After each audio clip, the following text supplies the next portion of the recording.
اس کے حساب سے میں اندازہ لگا کے کہتا ہوں جی میں یہ بولی لگاتا ہوں، میں اتنے کی خریدوں گا، میں اس کے لیے 2000 روپے دینے کے لیے تیار ہوں۔ اگلا کہتا ہے نہیں جی آپ 2 نہیں دیں، آپ 3 دیں۔ اس طرح نیگوشیشن کر کے ہم کسی نہ کسی قیمت پر طے کر لیں، مگر وہ قیمت وہیں طے ہوگی جہاں موٹے موٹے حساب کے حوالے سے اس چیز میں بھی اتنی ہی محنت ہوگی جتنی کی محنت میں نے دی ہے، اتنی ہی محنت مجھے واپس ملے، تب میں اس کا خوش ہوں۔ اس کا مطلب یہ ہوا کہ منڈی کے اندر قیمتوں کی اشیاء جو ہے وہ اتنی ہی ہوتی ہے، کم و بیش اوپر نیچے ہوتی رہتی ہے، مگر ایک انٹرنسک ویلیو کے گرد گھومتی رہتی ہے۔ انٹرنسک ویلیو سے مطلب یہ ہے کہ ایک ایسی جگہ کے ارد گرد گھومتی رہتی ہے اس کی قیمت جو کہ اس کی قدر کے برابر، اور اگر وہ زیادہ اوپر ہو جائے یا نیچے ہو جائے تو پھر لوگ اس کو یا تو خریدنا چھوڑ دیتے یا زیادہ خریدنا شروع ہو دیتے، جس سے اس کی قیمت واپس نہیں پر آ جاتی۔ ایسا نہیں ہو سکتا، بہت مشکل ہے کہ آٹا جو ہے وہ ایک جمبو جیٹ سے زیادہ مہنگا ہو جائے، کیونکہ جمبو جیٹ میں محنت زیادہ لگتی ہے، سیدھی سی۔ اب انسان، میں نے کہا آپ کو تھوڑی دیر پہلے کہ یہاں پر نہ صرف چیزوں کو خریدا جاتا ہے بلکہ انسان کی قوت محنت کو بھی خریدا جاتا ہے۔ اب بہت الگ بات ہے کہ اگر چیزوں کو خریدنے کا اصول منڈی میں یہ ہے کہ جس چیز پر جتنی زیادہ محنت لگے گی وہ اتنی مہنگی ہو جائے گی، تو انسان کی قوت محنت کی خریداری کا اصول بھی یہی ہے کہ جس انسان کو تیار کرنے کی یا جس کیٹیگری کی قوت محنت کو تیار کرنے میں جتنی زیادہ محنت لگے گی وہ محنت کا 1 گھنٹہ یا 1 دہاڑی اتنی ہی مہنگی ہوتی ہے۔ پہلے تو اس میں اس کو تیار کرنے کی محنت میں پہلی چیز ہوگی کہ اس کا روٹی کپڑا مکان پورا ہو۔ اگر وہ پورا نہیں ہوگا تو زندہ ہی نہیں ہوگا، زندہ ہی نہیں ہوگا تو کام کیسے کرے گا۔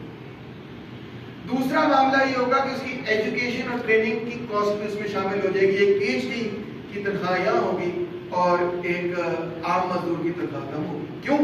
کیونکہ پی ایچ ڈی کو تیار کرنے میں زیادہ محنت لگتی ہے۔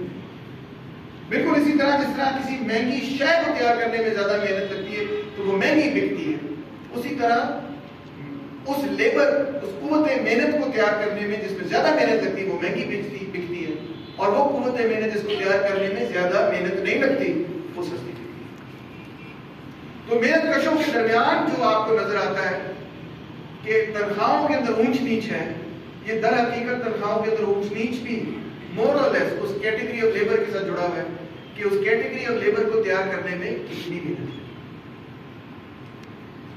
اب جب محنت کش بکتا ہے، چاہے وہ پی ایچ ڈی ہو یا وہ عام دیہڑی دار مزدور، تو وہ بکتا ہے، اس کی قوت محنت بکتی ہے کس دام پر؟ اس دام پر کہ اس کو تیار کرنے میں کتنی محنت لگی۔ اگر ہم 1 دہاڑی کی بات کریں تو ہمیں یہ دیکھنا ہوگا کہ 1 دہاڑی کے لیے اس کو تیار کرنے میں کتنی محنت لگی، مگر جو وہ چیز تیار کرتا ہے آگے سے، وہ جو چیز آگے سے پیدا کرتا ہے وہ اپنی قوت محنت کو تیار کرنے سے زیادہ کوئی چیز پیدا کرتا ہے، زیادہ قدر کی چیز پیدا کرتا ہے۔ اگر مجھے تیار کرنے میں اتنی محنت لگی تو میں اپنی زندگی میں جو محنت کروں گا اس سے میں اتنی چیزیں تیار کر سکتا ہوں، زیادہ چیزیں تیار کر سکتا ہوں۔ ان دونوں چیزوں کے درمیان فرق ہے محنت اور مزدوری۔ جو ایک محنت کش کو پیسے ملتے ہیں وہ ہے مزدوری، یعنی اس کو تیار کرنے میں کتنی محنت لگی، اور جو محنت کش تیار کر کے دیتا ہے چیز سرمایہ دار کو، وہ ہے اس کی محنت کہ اس نے محنت کتنی کی اس پیریڈ میں۔ اور ان دونوں چیزوں میں جو فرق ہے، محنت اور مزدوری، ان دونوں چیزوں میں جو فرق ہے وہ فرق کہاں جاتا ہے؟ وہ فرق جاتا ہے سرمایہ دار کے پاس۔ اور سرمایہ دار بھی 3 مختلف قسموں کے ہیں۔ ایک ہے سرمایہ دار جو کہ انڈسٹری کا اونر ہے، ایک ہے دوسرا سرمایہ دار جو کہ بینک کا اونر ہے، اور ایک ہے تیسرا سرمایہ دار جو کہ لینڈ لارڈ ہے، کسی زمین کا مالک ہے، اس کو رینٹ چاہیے۔ تو محنت کش جب محنت کرتا ہے، آپ لوگ جب محنت کرتے ہیں، آپ کو جو دہاڑی ملتی ہے یا تنخواہ ملتی ہے، فرض کریں 30,000 روپے تنخواہ ملتی، آپ جو 30,000 روپے کی عوض، یہ آپ کی مزدوری ہے 30,000، مگر جو آپ محنت کرتے ہیں وہ اس مزدوری سے بہت زیادہ ہے. آپ کو 30,000 روپے ملتے ہیں مگر آپ ہو سکتا ہے 60,000 روپے کی چیز ایک مہینے کے اندر تیار کر کے دیتے ہیں. آپ اس کی ویلیو میں ایڈیشن کرتے ہیں، خام مال آئے گا، خام مال کے اندر آپ 60,000 روپے کا اضافہ کر رہے ہیں اس کی قدر کے اندر، تبھی جا کے وہ مہنگی بک رہی ہے. جب وہ مہنگی بک رہی ہے اس میں سے جو پھر قدر زائد پیدا ہوتی ہے، زائد قدر پیدا ہوتی ہے، جو ایکسٹرا قدر آپ نے ڈالی اس کے اندر، جو مزدوری آپ کو نہیں ملی، محنت اور مزدوری کے درمیان جو فرق تھا وہ کدھر گئی؟ وہ بن گئی سرمایہ دار کا منافع، سرمایہ دار کا سود، بینکوں کا سود قرضے کے حوالے سے، اور سرمایہ داروں کا رینٹ یعنی کہ کرایہ. یہ تین مختلف بڑی شکلیں ہیں جو کہ قدر زائد اختیار کرتے ہیں، اور یہ قدر زائد در حقیقت مزدوروں کی لوٹی ہوئی ہے. تو اس طرح سے ہم یہ کہتے ہیں کہ محنت is the value produced by the worker. محنت وہ ہے جو آپ نے قدر پیدا کی، آپ نے کام مال کے اندر کی قدر کے اندر جو اضافہ کیا، کتنے گھنٹے محنت کر کے اس کو بہتر بنایا، یہ آپ کی محنت ہے. مزدوری کیا ہے؟ جو آپ کو اس کے عوض ملا. اور ان دونوں کے درمیان فرق، یعنی محنت اور مزدوری کے درمیان فرق جو ہے اس کو ہم کہتے ہیں قدر زائد، اور وہ ہے منافع، سود اور کرایہ.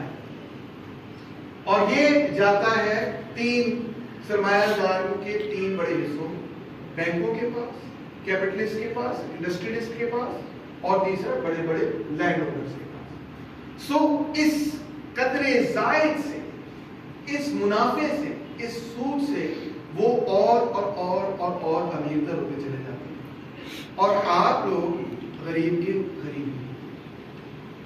اب دیکھیں سماج کے اندر لوگوں کو ریوارڈ کرنے کا، لوگوں کی کمائی کے دو مختلف چیزیں نظر آئیں.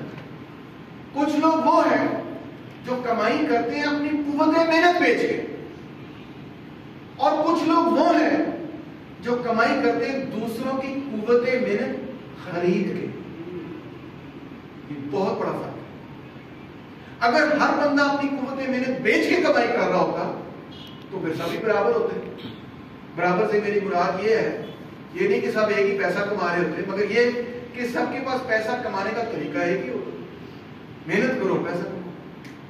مگر فرق ہے، سرمایہ دار اپنی محنت سے پیسہ صرف نہیں کمانا. میں آپ کو چھوٹی سی مثال دیتا ہوں. اگر میں ایک بڑا سرمایہ دار بن جاؤں اور میرے پاس فرض کریں 1 کروڑ روپیہ کیسے آ جائے، میرے والدین مجھے 1 کروڑ روپیہ دیں، وہ 1 کروڑ روپے کے ساتھ میں کچھ نہ کروں، کچھ بھی نہ کروں، صرف اس کو بینک میں رکھ دوں. آج کل بینک جو ہے وہ 18 سے لے کے 19% سود دے رہے ہیں. ایسے ہی ایون آپ حکومتی بانڈ خرید لیں، آپ کو 18-20% تک مل جائے گا انٹرسٹ ریٹ. ایسے ہی آپ کو تو نہیں پتا ہوگا، آپ کے تو اکثر بینک اکاؤنٹ نہیں ہوگے، کیونکہ بھارت میں آپ کو بتا رہا ہوں، میں بینک میں رکھ لوں 1 کروڑ روپیہ تو اس پہ میں 20% سود کما سکتا ہوں. اگر میرے پاس 10 کروڑ روپے ہوں تو اس پہ بھی میں 20% سود کماؤں. اگر میرے پاس 100 کروڑ ہو تو اس پہ ایک دھیلے کا ایک دن مجھے کام کرنے کی ضرورت نہیں. تو سوال یہ پیدا ہوتا ہے کہ اگر میں کام بھی نہیں کر رہا ہوں، کوئی کام نہیں کر رہا، مجھے ماں پیوں نے دے دیے 100 کروڑ، میں نے بینک میں جمع کرا دیے، 20% میں اس پہ سود کما رہا ہوں اور میرا کاروبار چل رہا ہے. تو سوال یہ پیدا، اور میں خرچے کر رہا ہوں، اور میں جو مرضی دعوتیں کر رہا ہوں، اور میں بڑے بڑے کھانے کر رہا ہوں، اور میں ہر سمر میں ٹرپ لے لیتا ہوں، بلے چلا جاتا ہوں وغیرہ. تو سوال یہ پیدا ہوتا ہے محنت تمہیں کوئی نہیں کر رہا. میں آپ کو ویسے بتا رہا ہوں محنت میں کوئی نہیں کر رہا، پھر بھی میں پیسے کما رہا ہوں. یہ کہاں سے آ رہا ہے؟ یہ کیسے ممکن ہے کہ کچھ لوگ ہیں جو اپنے سرمایہ کی بنیاد پر محنت پیسے کما رہے ہیں؟ تو وہ یہی بات ہے کہ بینک جو ہے وہ آگے سرمایہ داروں کو دیتا ہے قرضہ، سرمایہ دار آگے ملازمت دیتے ہیں مزدوروں کو، اس میں جو قدر زائد مزدور پیدا کرتے ہیں وہ بن جاتا ہے سرمایہ داروں کا منافع. اس منافع میں سے سرمایہ داروں نے جو قرضہ لیا ہوتا ہے وہ ایک حصہ ادا کرتے ہیں سود کے ساتھ، انٹرسٹ کے ساتھ, اور وہ بینکوں میں جاتا ہے اور وہاں سے بینک جو ہے اپنے ڈپازیٹرز وغیرہ کو, انویسٹرز کو پیسے. تو یہ پورا سرکٹ جو ہے آخر میں جاتا ہے کدھر؟ مزدور پر. یہ پوری کی پوری عمارت ایک طرح سے جو سماج کے اندر عمارت قائم ہوئی ہے, اس میں جو نیچے والے لوگ ہیں وہ ساری محنت کرتے ہیں, اور اوپر والے جو پرت ہے وہ ان لوگوں کی محنت کے اوپر ہی پیسے کماتے. یہ وہ بنیادی طبقاتی فرق ہے کہ کچھ لوگ اپنی قوت محنت بیچ کر کمائی کرتے, منڈی میں جاتے ہیں اور کہتے ہیں مجھے ملازمت دیجیے, اور کچھ لوگ دوسروں کی قوت محنت خرید کر کمائی کرتے. دونوں چیزوں میں زمین آسمان کا فرق. جو خریدتے ہیں قوت محنت وہ سرمایہ دار ہے, جو بیچتے ہیں قوت محنت جس مرضی قسم کی وہ ہو, چاہے وہ پی ایچ ڈی ہو یا ڈاکٹر ہو یا انجینئر ہو یا دیہڑی دار مزدور ہو, جو بیچتے ہیں وہ لوٹے جاتے ہیں, جو قوت محنت خریدتے ہیں وہ منافع کماتے ہیں. اب بے روزگاری کیوں ہے؟ لوگ پوچھتے ہیں. بے روزگاری کی وجہ یہ ہے